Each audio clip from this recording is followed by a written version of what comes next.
થી ખેડા જિલ્લા મધ્યસ્થ સહકારી બેંક નડિયાદની સેવાલિયા શાખાના કર્મચારીના થયેલ દુઃખદ આકસ્મિક અવસાન અનુસંધાને અને બેંકના કર્મચારીઓએ કરી રહેલા ચેરમેન પર આક્ષેપોના અનુસંધાને ખેડા જિલ્લા મધ્યસ્થ સહકારી બેંક નડિયાદની મુખ્ય ઓફિસ પર પ્રેસ કોન્ફરન્સ યોજાઈ। મુદ્દાની અંદર અમારા બેંક પરિવારના સ્ટાફ હરીશચંદ્ર પટેલ સેવાલિયા બ્રાન્ચના મેનેજર હતા અને અમારી બેંકની અંદર તારીખ 17ના રોજ નાબાર્ડ દ્વારા ઇન્સ્પેક્શન થવાનું છે અને તે સમયે બેંકના બ્રાન્ચ મેનેજરોને પોતાની હાથ નીચેના તમામ ડોક્યુમેન્ટો સરખી રીતના નિભાવવાના હોય છે અને જેના ભાગરૂપે અમારી બેંકના મેનેજમેન્ટ તરફથી સીઈઓ તરફથી સોશિયલ મીડિયા માધ્યમથી દરેક ક્લાર્કને ઓફિસર્સને શુક્રવારના દિવસે એક મેસેજ કરવામાં આવેલો કે આપ જો આપના બાકીના પડતર કામો રજાના દિવસે કરવા બેંકની બ્રાન્ચમાં જવાના હોય તો તમારા કોણ કોણ જવાનું છે એવું લિસ્ટ અમને મોકલી આપવા વિનંતી છે। અને આવા સોશિયલ મીડિયાના મેસેજ દ્વારા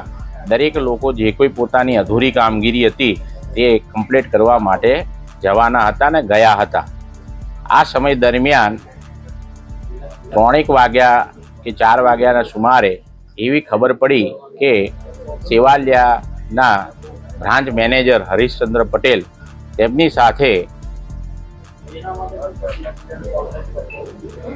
એક કર્મચારી એપ્રેન્ટિસને એ પોતે બાઇક ચલાવતા એપ્રેન્ટિસ અને તેમની પાછળ હરીશચંદ્ર પટેલ બેસી અને બ્રાન્ચથી ઘરે જવા નીકળ્યા હતા અને એ સમય દરમિયાન હાઈવે ઉપર એક ટ્રક દ્વારા પાછળથી ઠોકર મારી અને હરીશચંદ્ર પટેલ ત્યાં ઢળી ગયા હતા અને ત્યારબાદ ત્યાં જ તેઓનો દેહ ત્યાગ કર્યો। આ સમય દરમિયાન અમને જાણ થઈ ત્યારે અમે અહીંથી સિનિયર ઓફિસર્સ તેમજ અમે પોલીસ વિભાગના વડાને પણ જાણકારી આપી કે અમારા કર્મચારીને આવી દુઃખદ ઘટના બની છે અને વહેલામાં વહેલી જે કંઈ પ્રક્રિયા હોય એ પૂર્ણ થાય। અને એના ભાગરૂપે જ્યારે આ બધી જ કામગીરી પૂર્ણ થયા બાદ ત્યારે ત્યાં આગળ અમુક લોકો એટલે કે અમારી જ બેંકના જે 1-2 કર્મચારીઓ ઉપર ઇન્ક્વાયરી ચાલે છે જેમના દ્વારા આ બેંકમાં ખૂબ મોટા પ્રમાણમાં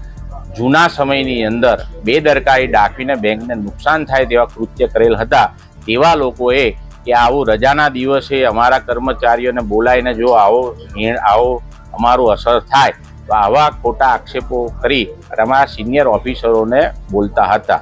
આવી બાબત અમને બીજા દિવસે જ્યારે ન્યૂઝમાં આવી ત્યારે અમે આ બધી વસ્તુને જોઈ અને આની અંદર બેંકના ઘણા ખરા કર્મચારીઓને શોક સભા અંતિમ વિધિની અંદર જોડાવાના હતા એટલે ત્યાં હતા અને એ સમયે અમારા ડિરેક્ટરો પણ હતા અને ત્યાં આગળ આવા 10-15 જે કર્મચારીઓ જેમણે એમના પોતાના કાર્યકાળ દરમિયાન પોતાની બેદરકારીના કારણે ખૂબ મોટા એમપીએ અને ખૂબ મોટી મંડળીઓની અંદર ગરીબ ખેડૂતોના નાણાં સેક્રેટરીઓ તેમજ વ્યવસ્થાપક કમિટીઓ દ્વારા ઉચાપત કરેલ આવી તમામ કાર્યવાહી જેમની સામે ચાલુ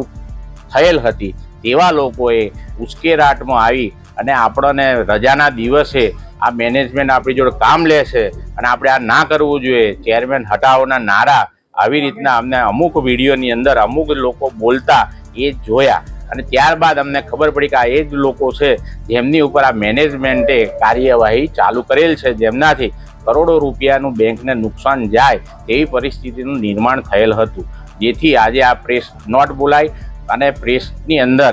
કે બેંક ખરેખર કર્મચારીઓના હિતમાં છે। બેંકની કાર્યપદ્ધતિ જ્યારથી અમે ચેરમેન બન્યા છીએ ત્યારથી આ બેંક 2500 કરોડના ટર્નઓવર સાથે 1.5 વર્ષના અંતે આજે 4000 કરોડે કામગીરી કરવા જઈ રહે છે ત્યારે ડિજિટલ ક્રાંતિના ભાગરૂપે સરળતા રહે, લોકોને કર્મચારીને સારી રીતના શાંતિથી કામગીરી થાય, એર કન્ડિશન વ્યવસ્થાની અંદર બ્રાન્ચની અંદર કામગીરી થાય અને પોતે કાર્યકુશળ રહે એ તમામ કાર્યવાહી બેંક દ્વારા થઈ રહી છે। આમાં કોઈ કર્મચારી ઉશ્કેરાઈ અને કોઈ બીજાના પ્રેશરમાં આવી અને પોતાના હિતનું રક્ષણ કરે તેવી મારી આપના દ્વારા એક અપીલ છે। જે કોઈ લોકો આ મેનેજમેન્ટની કોઈ બાબતની અંદર એમને અસંતોષ હોય તો આજ દિન સુધી તેમણે કોઈ જાતનું પોતાની રીતના કે લેખિતમાં કોઈ નિવેદન આપેલ નથી. તો વહેલામાં વહેલું એમને કોઈ પણ જાતની પડતી તકલીફો હોય તો મેનેજમેન્ટ સુધી પ્રદર્શિત કરે, જેથી મેનેજમેન્ટ એમનો પરિવાર સમજી અને જે કંઈ તકલીફો હોય એને દૂર કરવાની કોશિશ કરવા માટેનું હું એ અપીલ કરું છું. અને આમાં જે પ્રમાણિક અને સારા અને સાચા જે કર્મચારી છે એમને આ બેંક હિતમાં કોઈ જ ખોટા રસ્તે ગયા વગર જે લોકો આનીમય જે ડિફોલ્ટ જે કર્મચારીઓ છે જેમને કામ નથી કરવું એમની સાથે ના રહી અને બેંકની સાથે અને આ 1200 ગામનો જ્યારે વિકાસ કરવા જઈ રહી છે, આ બેંકની જે પરિસ્થિતિમાં છે સુધારો થઈ રહ્યો છે તેનો સાથ આપી અને બેંકના મેનેજમેન્ટ સાથે રહેવા હું તમને સર્વેને આ ન્યૂઝના માધ્યમથી અપીલ કરું છું. રાજેન્દ્રસિંહ પરમાર,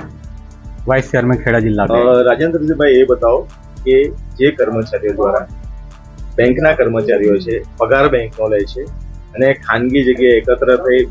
બેંકના ચેરમેન અંગેનો જે સંસ્થાને બદનામ કરવાની આખી વાત છે, આવા લોકોને તમારો શું સંદેશ છે? સૌપ્રથમ તો બેંકના એક પરિવારના એક સભ્ય હરીશચંદ્રભાઈ જે સેવાલિયા બેંકના મેનેજર હતા, તેમનું આકસ્મિક અવસાન થયું તે બદલ હું ખૂબ જ દુઃખદ અને આઘાત અનુભવીએ છીએ. અને જે રીતે બેંકના કર્મચારીઓના જે પ્રશ્ન છે તેને અમે સૌ સાથે મેનેજમેન્ટ અને સૌ સાથે મળીને તે પ્રશ્નનું નિરાકરણ આવે અને સૌ સાથે મળીને તેજસભાઈનો ચેરમેન સાહેબનો ખૂબ સુંદર વહીવટ ચાલી રહ્યો છે. તો અમે સૌ સાથે મળીને એમના જે પણ પ્રશ્નો હશે અને એનું સુખદ સમાધાન લાવીશું એવી અમે પૂરેપૂરી વિશ્વાસ અપાવીશું. Thank you.